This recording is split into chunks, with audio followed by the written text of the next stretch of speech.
Ready to go? Mm-hmm. My name is Hunter J. Conrad, known as Jack. I live in Glenville at the Conrad Motel, where I am a half owner and the president of the corporation. I am a retired school, West Virginia public education retiree. I was a teacher and assistant principal at Morgantown High School after the Second World War, from 1951 to 1961. And for the next 12 years, I was a junior administrator at Fairmont State College in student services, director of student services, associate dean, and a lot of different titles. My most important functions there were I was director of student financial aid, and I did the academic scheduling of all new students for the first time through my office. I was there for 12 years. Then I had to return to Glenville for a short period of time. I came back when we had just completed the second half of the motel downtown, and my parents were both in their 70s and were unable to look after it. So I came home for 50 months until we paid for it. Then I went to Potomac State College and was there for 8 years. First year I did research work on non-traditional students. And then for the next 7 years, I was the registrar and director of admissions. And that made 30 years of public service and education, and at age 62, I retired. And that year, on graduation day that year, which was Mother's Day, my father died. And my mother was not well, and we had to put her in a nursing home. And then came the big flood of 1985. And from then on, I was busy. 86, I started developing macular degeneration. And the first eye went overnight. They had informed me that the other eye was totally good and no signs of anything in it. 2 weeks later, I had it in that eye. And we were living in Morgantown temporarily because that was where my mother was in the nursing home. And my wife said, let's go back to Glenville. We have a place to live there that you like. You'll be able to look after the business and walk around town without assistance. We did that in 1987, May, and we've been here since. My wife passed away on Easter morning, 2003, and I continue to live at the motel and live day by day. Now, so much for that. Now, we want to talk about where I was born and other things. I was born on Turkey Fork of Dust Camp, which is 3 miles from Stouts Mills up over what the road they used to call the Narres. Now it's a blacktop road all the way up. And we were, when I was born, in the same room and the same bed that my father was. And the farmhouse we sold in 1948, the farm, for $2,800. It's 224 acres. The last time that I am aware of it being sold, it sold for $55,000. And that's how property has increased in price in Gilmer County. I graduated from Glenville High School in 1941. Was an athlete, participated in basketball. We won the Class B state tournament in 1941. I entered Glenville State College the following year. After graduation in 41, I started here in the fall of 1941, and I think, if I'm correct, we had the largest freshman class ever at that time, and there were, I think it was 80 students in that freshman class, and 247 total enrollment. And I played basketball there, and we won the West Virginia Intercollegiate Tournament, which was held at Buchanan that year. And we played, and I made all tournament there, as well as all state 2 years in Glenville High School. At the end of 1 year in college, I didn't return to school that fall. I went to Charleston and got a job in the war industry at the Kanawha Manufacturing Company. I was a tool grinder. They were grinding recoils for anti-aircraft guns. And I was married on September the 5th, 1942, to my partner and love mate and wonderful friend, best friend ever, Joe Conrad. Joe Bush she was, but she's Joe Bush Conrad at the time. Later in life she changed her total name to that, and she passed away on Easter morning, 2003. She'd been ill for about 6 months. Now that's my life. We have 3 children, conceived and 3 acquired. It's hard to tell the difference between them. And we have 4 grandchildren, 3 of whom are married, and the last one is still in school. He's working on his doctorate at Georgia Tech. We'll finish that in about 2 years. The oldest son, Jack Jr., has a Morgantown limousine service and does work commuting, taking people mostly to the airport at Pittsburgh. Next is a daughter who graduated from nursing school. Well, Jack graduated from Fairmont State and did some graduate work at Morgantown. Daughter Stephanie graduated from, and they both, all 3 of the children graduated from West Fairmont High School while we were at Fairmont State. And Stephanie graduated there, went on to nursing school, graduated and went nursing at West Virginia University. And she worked for several years. And she has 3 children. 3 of the 4 grandchildren are hers. And her husband is a dentist, graduate of WVU dental school after Fairmont State. And there's 1 grandchild in that family, so I am blessed with 1 great-grandchild. He's now 3.5 years old. And the youngest son is a teacher in Chesterfield County, Virginia schools. And he and his wife have both worked at the school system, he for 28 years, and she for 21. And they have the son that's doing graduate work at Georgia Tech now. The grandchildren have nice husbands. One is a guard in a state prison over in Ohio. The eldest son's wife is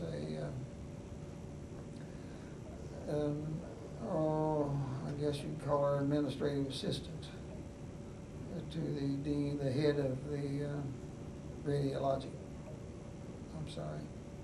Of anesthesiology at West Virginia University Medical School. And the youngest one, and his wife, is a physical therapist in the school system, Chesterfield County. All great kids, love them. And since my wife died, and just an interesting thing that people don't believe, 1 or more of the children have been here every weekend but 1 since my wife died to see me. 2 of them live in Virginia and 1 in Morgantown. And there's been only 1 day since my wife's death that at least 1 of the kids did call to see how I was that day. And that was last Wednesday, a week ago tomorrow. And they thought everybody was busy, and so they thought the grandchildren were supposed to call that day, and they didn't. They messed up their schedule. So anyway, that's just interesting little details. Now we'll go to military. I went to the Army as a draftee in 1943.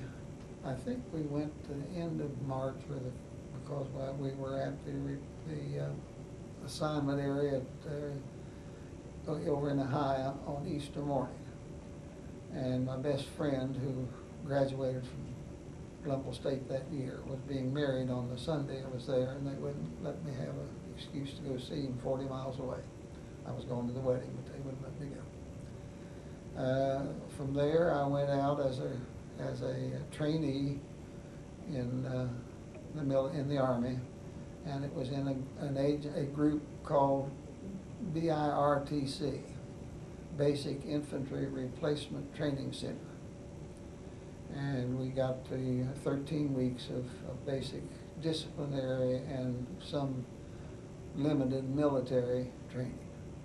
no person that ever went into combat was trained to go. They learned that after they got there if they survived. At the end of 13 weeks of basic training, and my wife came down at that point and stayed with me, but at the end of the training cycle, I was kept, the only person in the company, I was kept to become a member of the training cadre in the company. And before we received any new trainees, a group of us, 200, were sent to Tyler, Texas, where Camp Fannin was just being opened as a replacement training center. And we worked at getting what would be our regimental area ready to receive trainees. We received our first trainees in September. And I worked there through 3 cycles of trainees, and at which time I had been a first corporal and then sergeant, and just an ordinary sergeant with 3 stripes, nothing down below. And our battalion commander was a West Virginia man from Morgantown. I had known of him as a track athlete at WVU in his younger days, and he was 15 years older than I was. And somebody mentioned here, I think this young man that was here mentioned that some of his family was in the Aleutian Islands. Well, he had been in the Aleutian Islands. Now, this fellow was a major. He had been in the Aleutian Islands as a recreational officer for whatever unit of troops was the West Virginia National Guard unit that was sent up there in 1940, in the fall of 1942, I think. And he had pneumonia fever, and they had to send him back to the States. And they were looking for something to do with him, so they made him battalion commander. And he was a very insecure man. And anyway, he wanted me to go to OCS school. In order to go to OCS school from a training camp, and without a complete college degree, and I just had 1 year, you had to either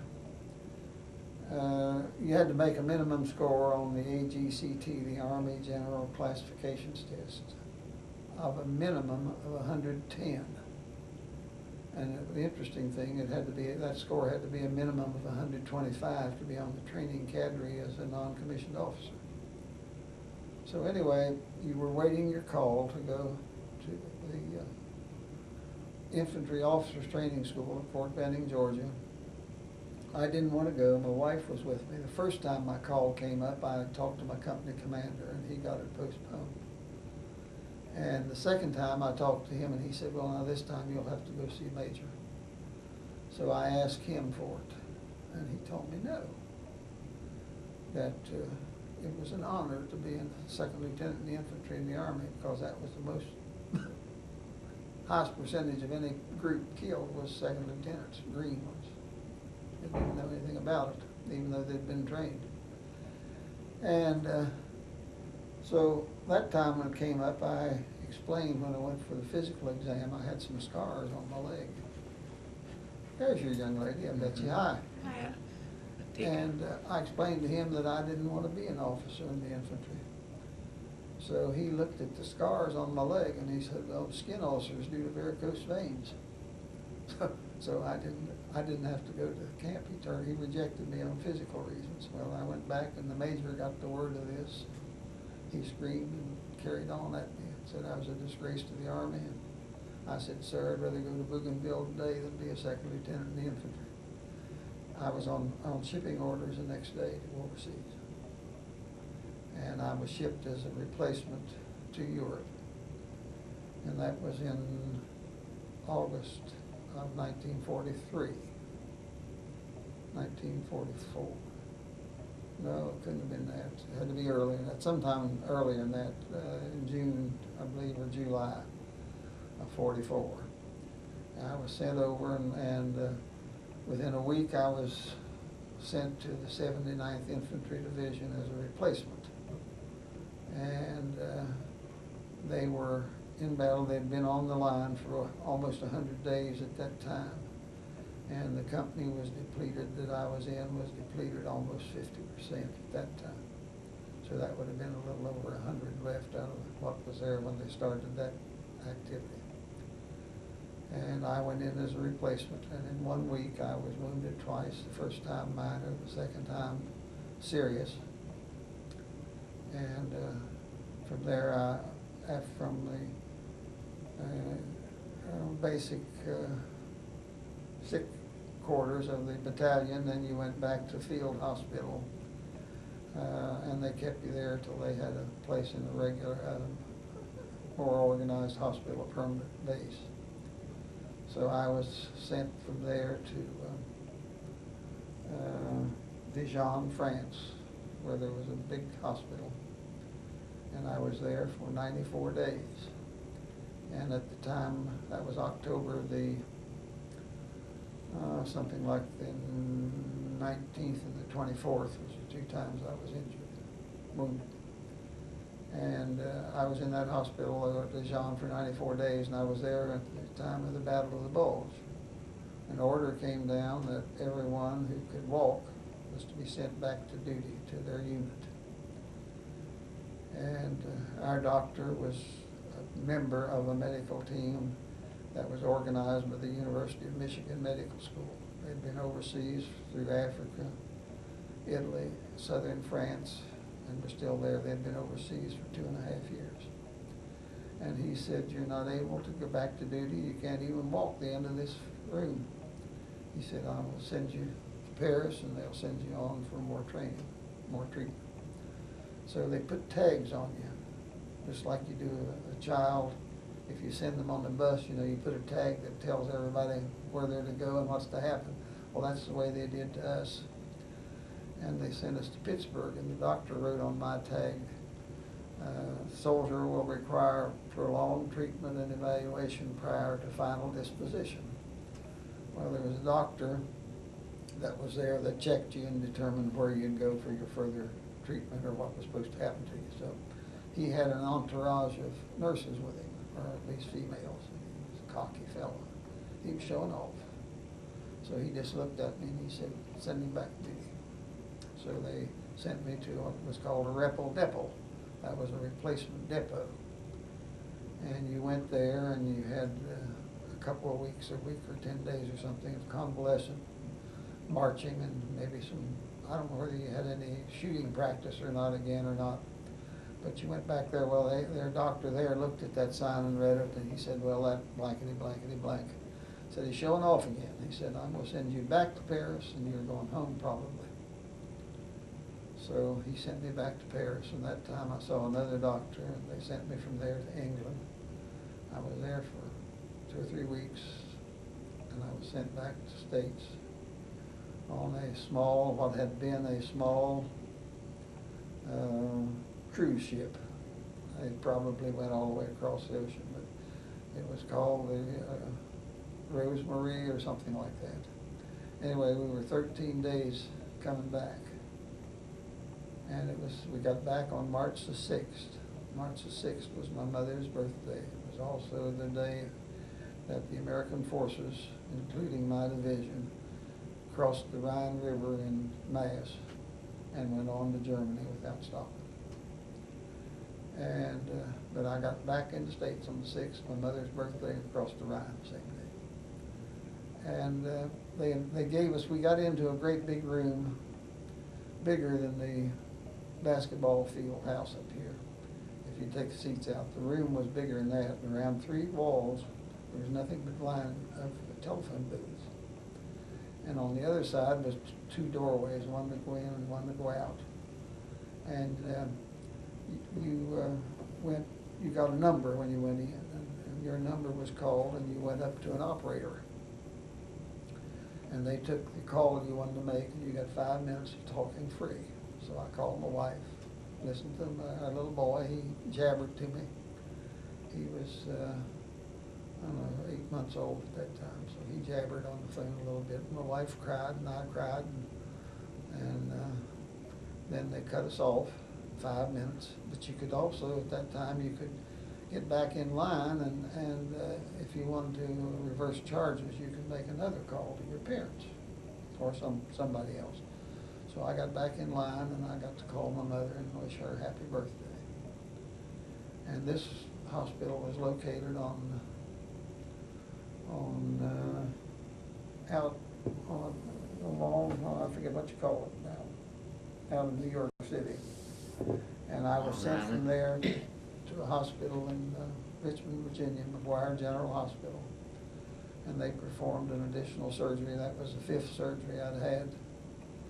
And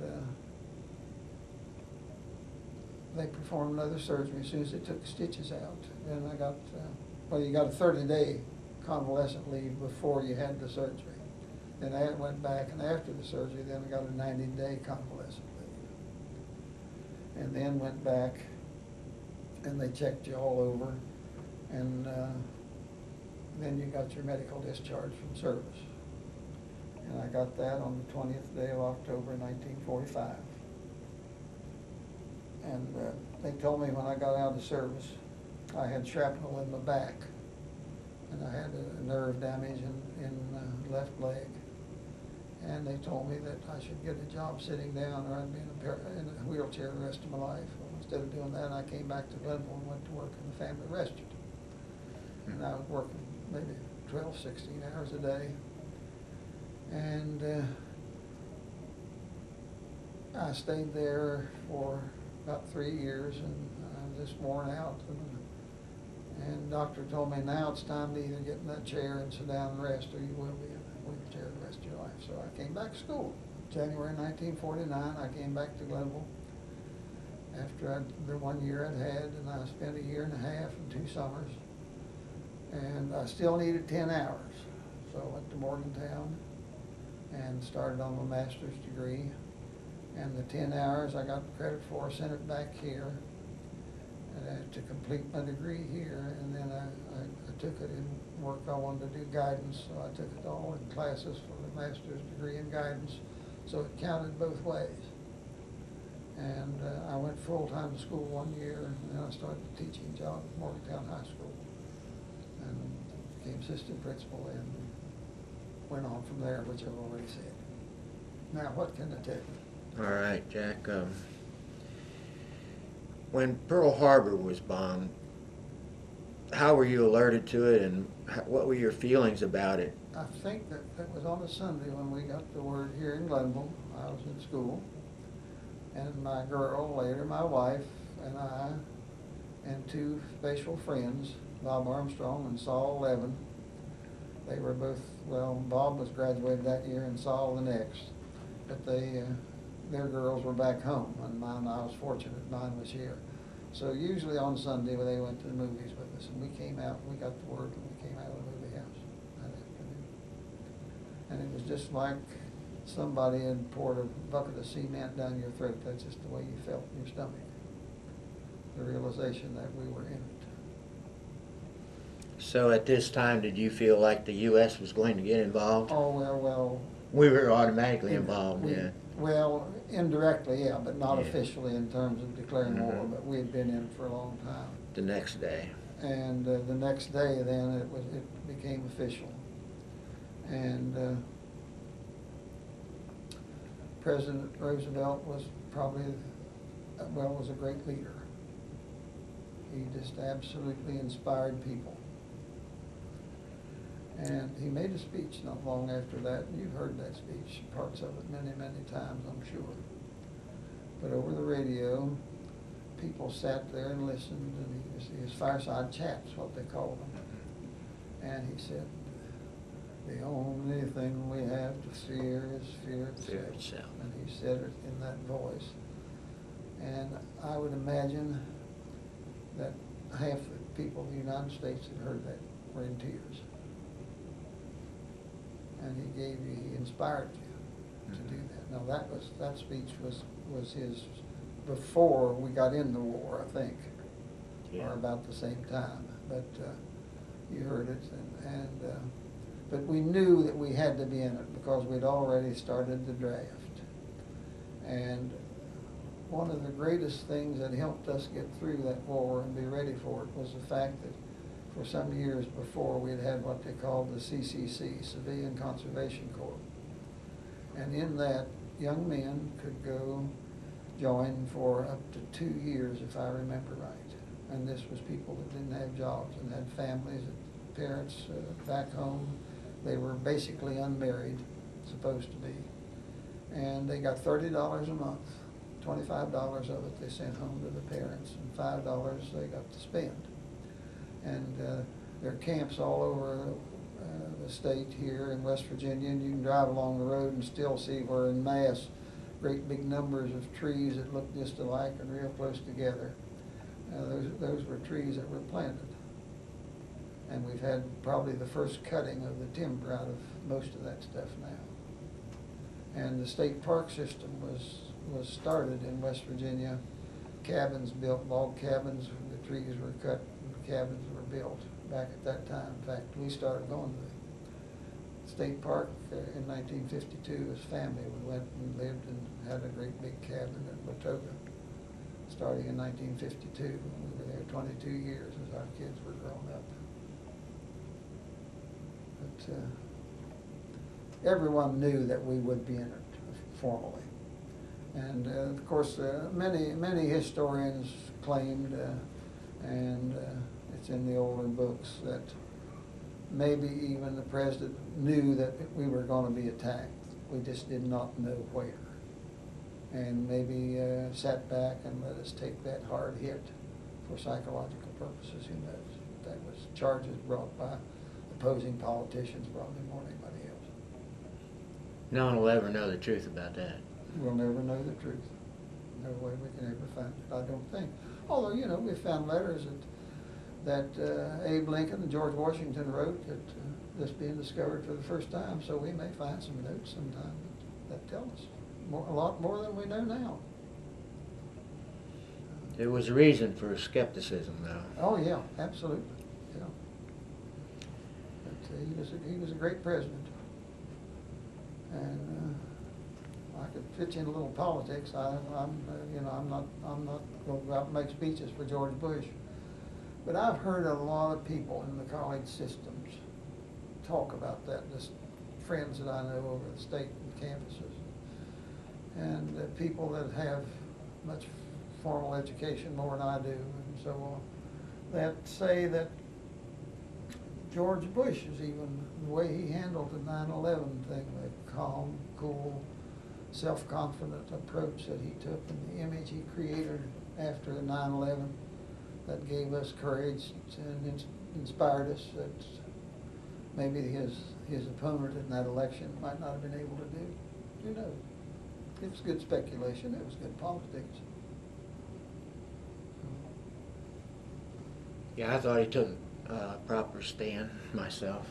And just his stature, the image that he produced at that time, he did great things. And I really thought that Mayor of New York might come back and go back. See, the Mayor of New York was originally a Democrat, and then he became a Republican when Ronald Reagan was president.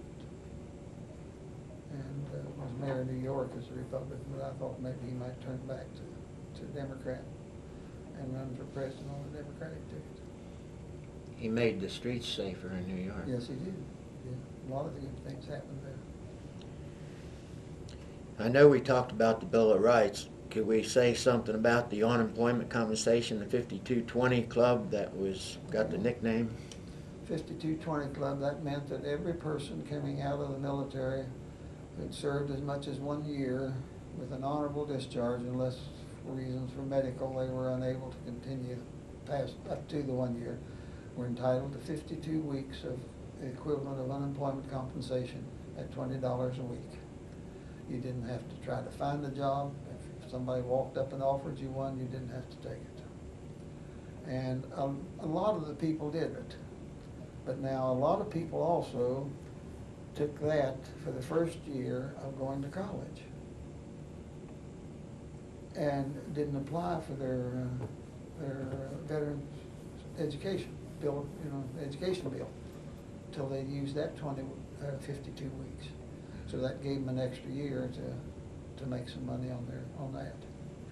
And then they went right on and they applied for the educational rights after that. So in other words, they paid for it out of that money? Yeah, I mean, that was their basic support. See, when I started college here in 1941, tuition and fees was $30 a semester. And it was probably no more than $50 or $60 when the war was over. So at that $20, you could get room and board for that and pay the tuition and buy the books. Do that the first year, then get your veterans benefits. And then a lot like myself was physically handicapped, so they were drawing a medical disability. So they also had that money. That had nothing to do with any of the rest of their stuff.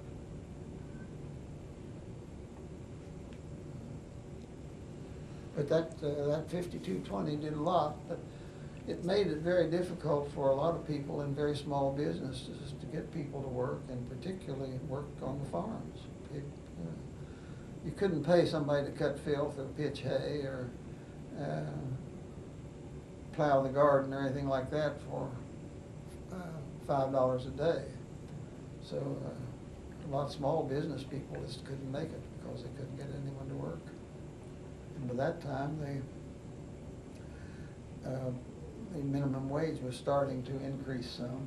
I know when I first went to work when I left college the first time, I went to work in a defense plant for 58 cents an hour and had no benefits. There was no unemployment when you left. There was no disability protection. There was no insurance of any description. It was simply 58 cents an hour. And that wasn't very much. That was what the minimum wage was. I can remember when I was in high school, it would have been a disgrace to go and stand in an employment line. Just certain families, you just couldn't do it. Yeah, it was a family image. It's a whole lot like a great big splash of a wedding and reception that people have to put on. That's their social image. Mm-hmm. That's a terrible comparison. That's not very nice, but I'm sorry. Well, Jack, around here maybe you couldn't notice as much as you would if you were in other states or other localities, but were you aware very much of the U.S. becoming more middle class? Well, yeah. All of the things in the labor unions, starting the development, the labor unions were very large in helping to create the social recognition in the middle class. But we were a class system before that. We've always been a class system. Every civilization is a class system. It may be because of education, it may be because of color, it may be because of the ethnic background. It can be any reason. It can be the lack of education. And in England, they still have serfdom in the sense that families are still working on the land and in what we call squatters. Lots of countries are still doing that, particularly the lesser developed countries. But more people made more money, and what at one time would have been the elite with the kind of income that they had when the unions, Price's John L. Lewis was a big one in that, one of the biggest really. They had the miners up to where they were making as much money as almost as the governor of the state if they worked 40 hours a week and took a minimum of vacation time. And I've got one granddaughter she's a glorified clerk right now because they can't get somebody to be a key punch. She's sitting punching keys in her job, $40 an hour. That's pretty good income for a kid, first job, you know. And that raises her up. She can buy more dresses than she could if she were a waitress in a restaurant. And And they do pretty well since the concept of tipping is so high anymore. They deserve it, but it's still high. Do you believe the highway system and the automobile and refrigerators, TVs, and all this stuff started taking place? Well, that's just part of the normal cycle of comfort and convenience to people. We've become a mobile society. The average family, the average of living in the same house or the same place, apartment or whatever it might be, the average time is 5 years throughout a lifetime. I read that in a sociology article one time, a long time ago, but it's probably still true. Depends how industrious you are. Yeah, and what you're doing. I've lived, let's see, my wife and I were married 60 years, 7 months, and 15 days when she died. And we lived in downtown here, then we moved to Camden Flats, then we were in Morgantown, then we were in Fairmont, then we were back here, then we went to Kaiser, then to Morgantown, and then back here. That's 8 different places in our lifetime. So we missed the 5 years a little bit, but not a whole lot. I'm 80 years old now, but we were married when we were 19. I know I always worked out of state. I didn't have the heart to take a job away from the people, local people here, because I knew I could go make 3 times the amount of money. Well, yeah. So I just felt like that was better for the people that were from here. One of the bad things about all of this so-called middle class, if you think about it, is that we've tended to judge everything on the amount of money. I found that the greatest working privilege in the world was to be allowed to associate with young people. So that put me in teaching, and I loved it. 30 years, the last day was still fun. I never had a student to be rude or disrespectful to me in the 30 years of work. And yet I was in disciplinary type work. Most of that time, I had part of my work was involved with discipline. But I never had anybody to be, I had one parent one time. I remember one day in schoolwork when I dreaded to go to work, because one of my neighbors and I were to have an appointment at 6 o'clock in the morning because he couldn't find any other time to come. He was a lawyer across the street, a neighbor. And we spoke and we stood and talked on the corner frequently as we passed. We did more walking than we do now, but he had to come, and he had been abusive and rude to a teacher at a parents' meeting the week before. I sent his daughter home from school and told her she couldn't come back until her dad came. I had to talk to him. And he had a heck of a time finding a time to come see me. And I just told him, before she comes back to school, you're going to stand before a class of students and apologize to that teacher. And he got back there in an hour and a half that morning and went in and apologized, and she came back to school that day. But that was the worst day I ever spent in schoolwork, and he never spoke to me again. And I see his son once in a while when I'm in another town, and he never speaks to me now.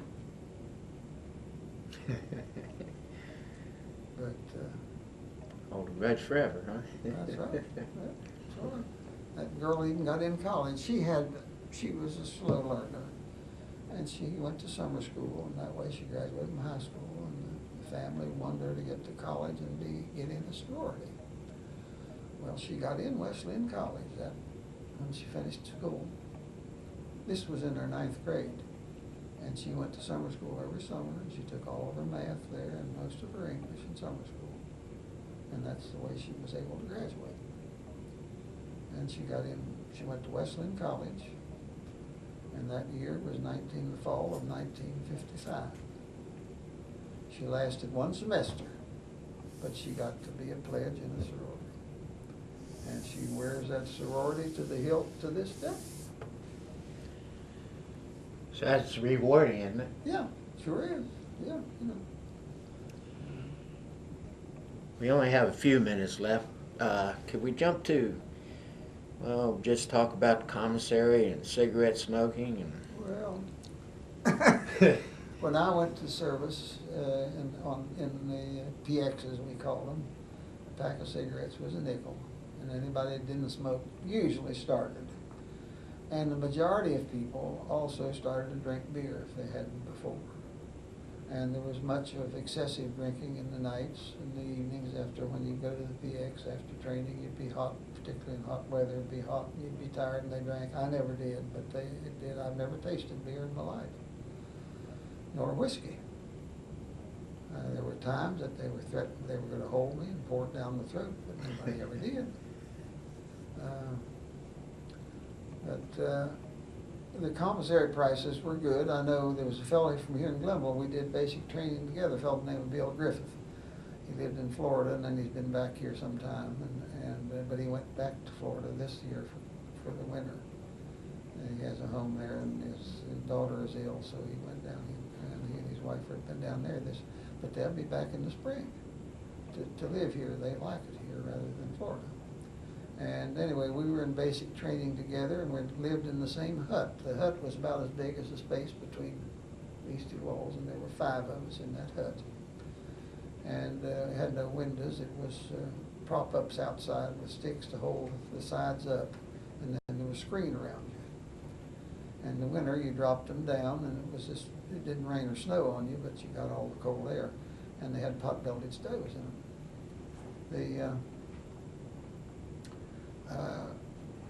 But he and I went every day in the hot weather. We would go to PX for lunch. We couldn't stand it. We had a company mess hall, and it was just so hot you couldn't go in there and eat mashed potatoes and steaming hot vegetables and whatever they had to feed you, So we would there was a candy bar known as a butternut. There was a caramel with peanut butter, or with peanuts all the way through. We'd get 3 or 4 of those and a couple of bottles of RC Cola, and sit down on the floor and eat that and have that for our lunch. That'd be where we spent our money. But now I was never in a station where they had a commissary for the families to go in and buy their groceries and all that. I was never had that experience, but I know it's good. And I have a niece whose husband retired from the Air Force, but they buy their clothes and everything else from the commissary store because they can get them most things about 30% less than they'd pay in the regular stores. That's more for the career person. Yeah, that's right. Now it is. Mm-hmm. And I don't know, and the medical part of it is great. Now, for example, as a disabled veteran, I have what's called a purple card. And it's an identification card stating that I have the privilege that they can't refuse to admit me to any military hospital in the world if I need assistance. They can't turn me down. Doesn't matter whether every bed is filled or not. They still have to take me and take care of me. And I've never used it. I've had it, carried it in my pocket since the early 1950s. But I'm blessed that I've never had to use it. But I can anytime at all. And then I have friends right here in town that go back to the Veterans Hospitals in Clarksburg all the time. And one of them has a daughter who she was a twin, and she was born in the hospital in Germany. And some way, she was small, they had to put her in an incubator, and the thing fouled up. So she didn't get the right amount of oxygen, and it affected her vision. She's blind in one eye and almost blind in the other one. And she still goes back to the Army Hospital in Washington, D.C. Walter Reed? Walter Reed. She goes back there for her eye care, yeah. And he's been retired for, every bit of 30 years. We just have a few minutes. Let me ask you, of the hospital in France, Mm-hmm. or the two hospitals in France and the one in England, are there any of them better than others, or? Oh yes, the one in Dijon was a good hospital. See, you have, your battalion has, it's more like an aid station. And I was, when they carried me from the battlefield, and our artillery was behind us. They were shooting over our head, and they were being shot at the same time.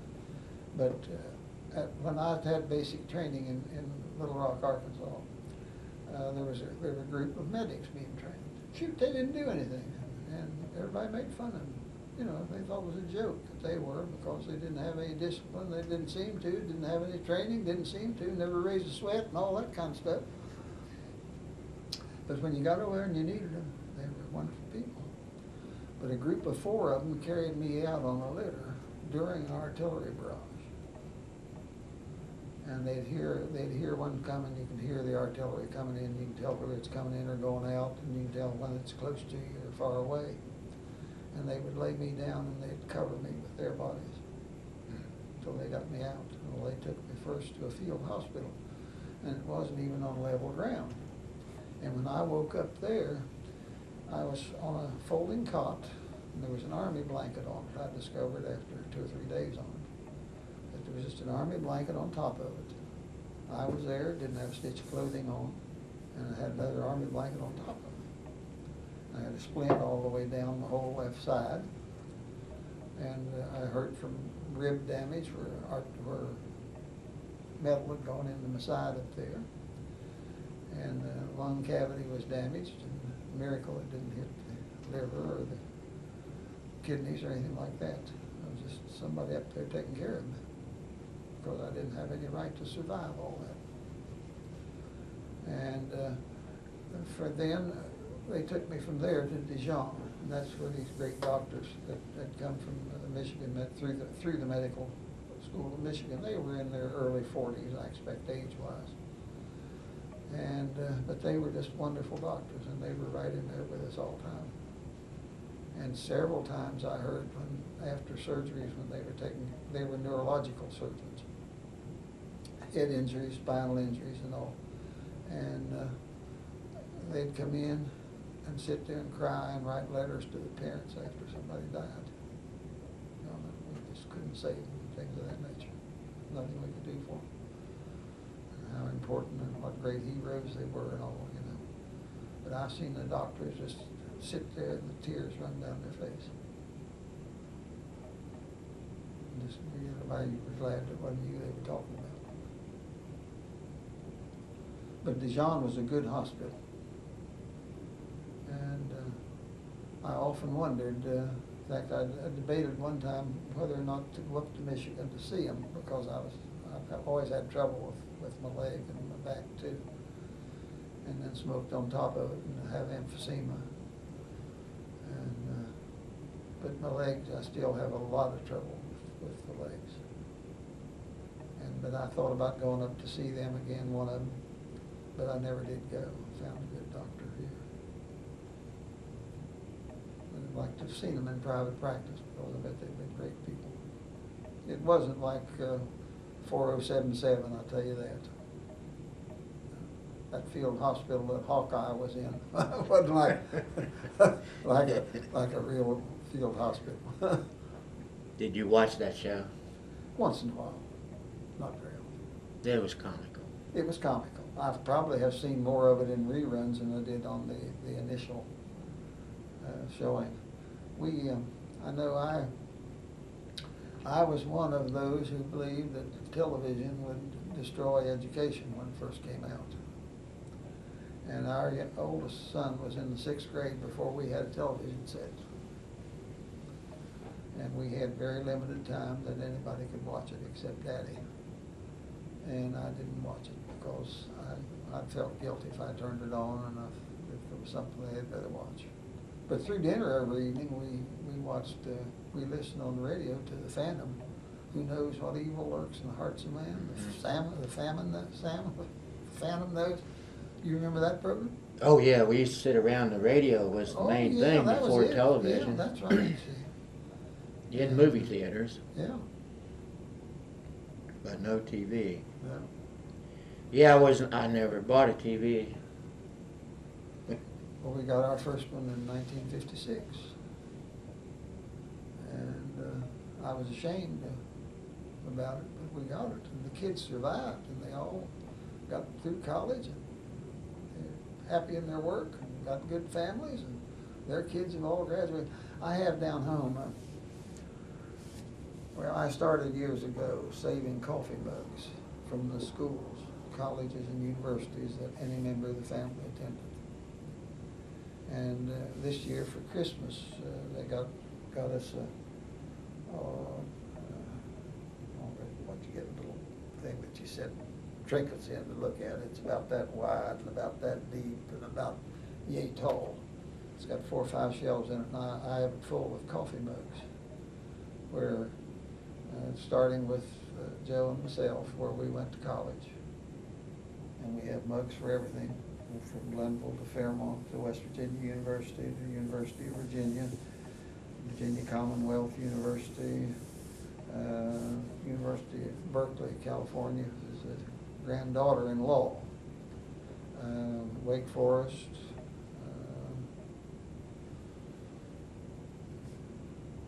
Georgia Tech, University of South Florida, just all, and got some community college involvement in it. And I don't know, there must be 50 or 60 mugs in it. But there's an old saying that man should fear death till he's done something that lives after him. Well, I haven't accomplished much, but my goodness, the kids are balls of fire. So you're responsible for the kids being here. Maybe I can justify my living. Sounds to me like an educated family. Well, we've done pretty well. This grandson that graduated from Wake Forest with a mechanical engineering degree, and he had one B in classes that were part of engineering, but in a class that is listed as engineering. He's never made anything but an A. And in his at the end of his freshman year in the program and the starting of it, they had him making speeches at big engineering conferences on research work that he was involved in now as a graduate student down at Georgia Tech. And they paying him, he has $18,000 a year, tuition and fees. Then they said they handed him a paper one day and they said, fill this in for a research grant for $5,000 added on to your salary for next year. It took him about 35 minutes to fill that paper in, and he got a $5,000 grant from the U.S. Air Force. And now this year he's going to get another one, so he's going to be up pretty close to $30,000 a year while he's still a student. This semester he has one formal class, and the rest of it is just his research work out in labs. But it's considered to be one of the top 3 engineering schools in the country. And I don't know how he got in because he's so far ahead of us. But he calls me at least, every other week he calls me. We talk for 30 minutes probably. All the grandchildren call me. Somebody in the family calls every day. Only had 2 so far this morning. That's good. So I know I'm silly, and That's not silly. There's a lot of junk there, but It's important.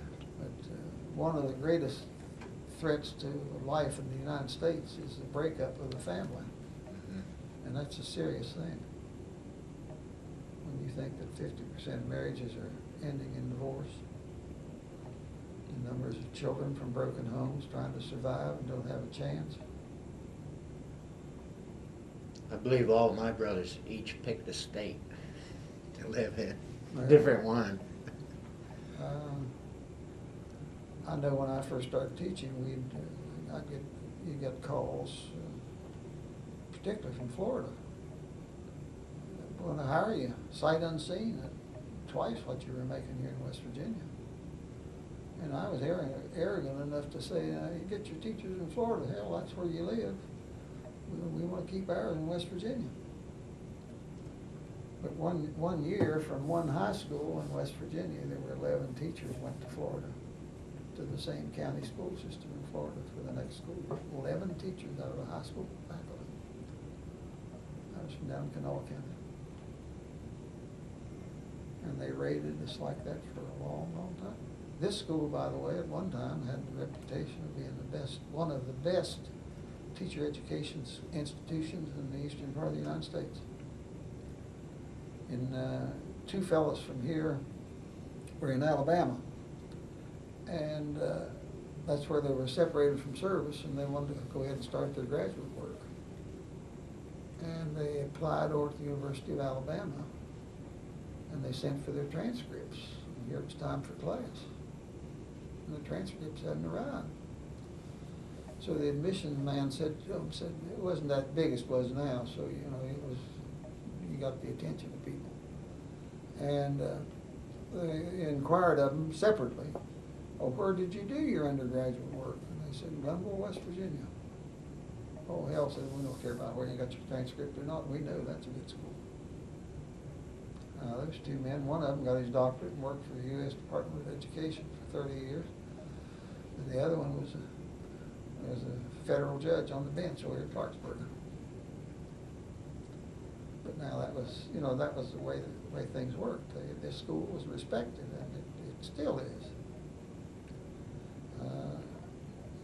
I remember part of my work was teacher placement, and I know that we were in competition when I took over the job at Fairmont. They had somebody doing it that was he tried to send all the better students out of state, so he got fired for it. That became part of my duty, and my goal was to get us as high a percentage staying in state as Glenville did. Never got there, because they were running between 94 and 97% staying in West Virginia to teach for the first teaching experience. And that's doing the thing right. Mm-hmm. And some of the best teachers I've ever seen in the field of education, and I've been on every campus in West Virginia through the time I retired. And I was in over 200 high school recruiting students over that period. And I never saw better teaching than a lot of what I saw right here. My best teacher ever was a man by the name of Joe Hall. And people shuddered. They thought he was so tough, but he was an easy teacher. One time I got a B to him. That was after service. I was cocky, I guess, maybe. And I got a B to him. And I went in and I said, "How come?" And he's my wife's cousin, too.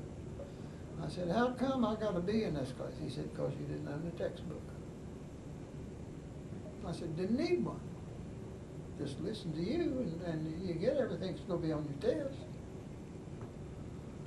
And he said, "You got a B. That's all you earned. That's all let's do it." Oh my. Well, anyway. We're really close to the end. Are you tired of it? No, I'm fine. You're fine. I'm fine. There's only a couple minutes. Thelma's probably downstairs waiting on me. You Might think as well I'm let- silly, young lady? No. There's nothing I enjoy yet to this day more than talking to young people, students people. particularly. Do you have a question to ask them? Well, I'm afraid to ask you, but I want to know, what did you think about Japanese during the war? Well, the attitude was not good, but I was on the other side, so I didn't face the Japanese. But I know the feeling was bitter. And hindsight tells us that probably the worst thing we ever did in wartime was to put the Japanese Americans in concentration camps in this country. That's probably the worst thing we ever did as a nation in wartime. There were rumors about how they treated their people and how they treated our people. I have a friend that was in a hospital over there for 42 months, and his treatment was pretty cruel when he was sick most of his life after he came back. But who knows, he might have been sick anyway. You can't just say it was because of that. He lived in spite of it. But the image that the winning country can always produce an image of the defeated country that can't work in reverse. There's no way the Japanese could produce an image of the United States equal to that which we could produce against the Japanese or the Germans. And I would say that 99% of the people in America believed them at that time. But when you get to know the people from any place, you find out that, hey, we all are alike. We all have the same goals for our families. We do what our government tells us. The people of Japan, I'll bet you there were many of them that resented the things they had to do in the military, just as there were people in this country that resented it. We had conscientious objectors. I never heard of one in Japan or China or Russia. I don't know that the dictatorships, the type of government they had, they might not have been allowed to do that. Is that possible? Yeah. You know, a dictatorial country always, well, in this country, a dictatorial country always has a bad image. And there's no way of getting around it. It's there. And the government's relationship to them, it has to be on our terms or it's not good. So, you know, I don't know. But I think Japan has proved to us that they're just as good as we are, the people. In fact, some of the things they have that are better than ours, the family as a group, family life is totally different, isn't it? Tied together more. Yeah, you don't have you don't have the freedom in your country, do you, that exists in this country? You are more a clannish type of people. Is that right or not? Yeah, I think so. I mean, that's the way it looks to me. Yeah, this country used to be like that. Yeah, but you don't have 50% divorce rate in your country, do you? Huh? What percent of the young people, the young women under 20 have babies out of wedlock? I don't know, but it's getting increased. It's increasing. Yeah. Oh, I'm sure it is, and it's increasing because that's the image that's brought to it through the movies and all these types of things. Mass media. Your movies, now they don't, you know, I can remember when they first started in television, I don't know whether it's still true or not now, but the only way that there was advertising during a program on your television was be a picture of a store, and the image of the products on the shelf would be the advertising effect of it. And I'm talking about 45, 50 years ago. That's what it was. I don't know how it is today, but I'm sure it's as clannily dressed and sexually oriented as we are now. But it wasn't then. And every family had a responsibility. In this country at one time, all young men had a responsibility to stay at home till they were 18 years of age. And then if they didn't leave, they were thrown out. Because they had to make room for the next baby, or the next 6, or the next 8, or whatever. But I have, you know, my experience with the Japanese people has been wonderful. And that was mine with students. And they were nice people. I don't know whether I've answered you or not. Thank you.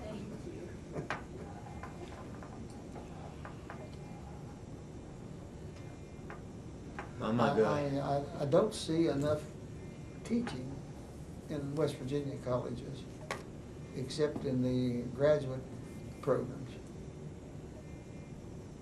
because they work for as much those that are centered in education. Men, I'm talking men now because I don't know anything about the women in that field very much. But the men that start in education and work towards it, they all get advanced degrees. More than that's true of Americans. And much of their work, and majority that come here to school for advanced degrees, they really don't want to go back home. Am I wrong there? Some. Some, yeah. I'd say a lot. And Korea is the same way, India is the same way.